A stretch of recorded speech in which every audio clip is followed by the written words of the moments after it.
Evet arkadaşlar, kanalımıza hoş geldiniz. Bilgi Otağı kanalından herkese merhaba arkadaşlar. Evet, altın otu öksürüğü keser mi? Altın otu hangi hastalıklara iyi gelir? Sizlere bunlarla ilgili bilgi vermeye çalışacağız arkadaşlar. Kanalımıza abone olup ve beğeni tuşuna basarsanız bu tür videolardan haberdar olabilirsiniz. Dilerseniz diyerek hemen videomuza geçelim. Öncelikle altın otu öksürüğü keser mi? Altın otu öksürüğe iyi gelir mi?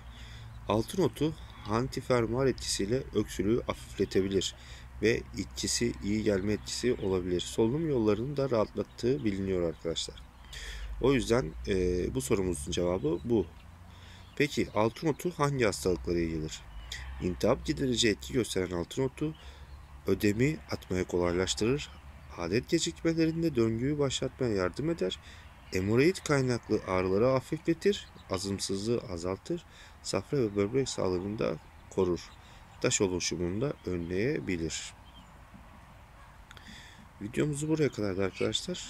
Kanalımıza abone olursanız bu tür içeriklerden ve bilgilerden haberdar olabilirsiniz.